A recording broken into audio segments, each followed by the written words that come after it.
Hello बच्चों, कैसे हो आप सभी। बच्चे, आज हम सुनेंगे लालची लकड़हारे की कहानी। सोहनपुर गांव में रामलाल नाम का एक लकड़हारा रहता था। वो अपनी जीविका चलाने के लिए गांव के पास ही जंगल से रोज लकड़ियां चुनता और उन्हें बेचकर कुछ पैसे कमा लेता था। इसी तरह उसका गुजारा चल रहा था। कुछ दिनों के बाद रामलाल की शादी हो गई। उसकी पत्नी बड़ी खर्चीली थी, इसीलिए अब उतनी लकड़ियों को बेचकर घर चलाना मुश्किल हो गया था।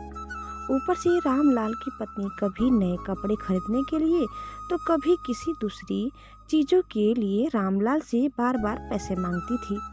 अगर पैसे न मिले तो रूठ जाती। रामलाल अपनी पत्नी से बहुत प्यार करता था, इसीलिए उसकी नाराजगी वो बर्दाश्त नहीं कर पाता था।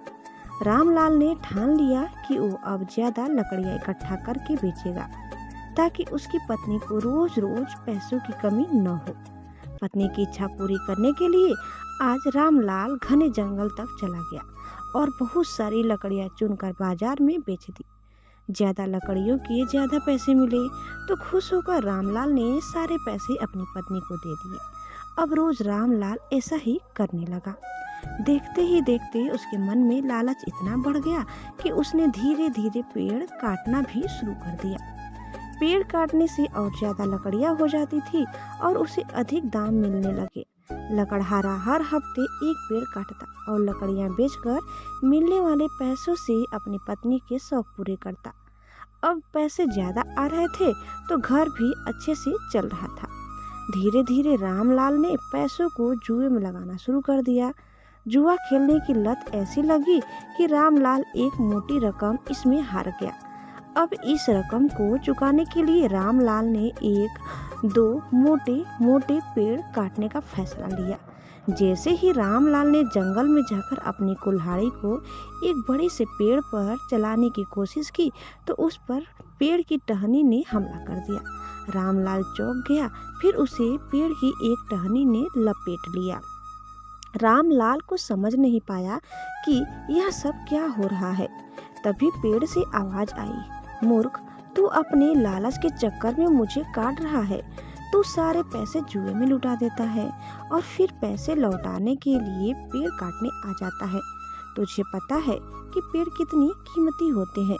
हमारे अंदर भी जान बसती है और हम तुम इंसानों को जीने के लिए हवा, धूप में छाया और भूख को शांत करने के लिए फल देते हैं, लेकिन तू अपने स्वार्थ के लिए हमें ही काट रहा है। पेड़ ने कहा, आज तू रुक, यही कुल्हाड़ी मैं अब तेरे ऊपर चलाऊंगी। पेड़ की टहनी कुल्हाड़ी से रामलाल पर वार करने ही वाली थी कि वह गिड़गिड़ाने लगा। उसने माफी मांगते हुए कहा, मुझसे गलती हुई है, लेकिन मुझे सुधरने का एक मौका दो। अगर आप मुझे मार दोगे तो मेरी पत्नी का क्या होगा? वो अकेली पड़ जाएगी। आज से मैं किसी पेड़ को नहीं काटूंगा, यह प्रण लेता हूँ। यह सब सुनकर पेड़ को रामलाल के ऊपर दया आ गई। उसने रामलाल को छोड़ दिया। छूटते ही रामलाल भागकर अपने घर गया और पैसों के लालच में न आने का संकल्प ले लिया। बच्चों, लालच में आकर पर्यावरण के साथ खिलवाड़ नहीं करना चाहिए। हमें ऑक्सीजन पेड़ से ही मिलती है।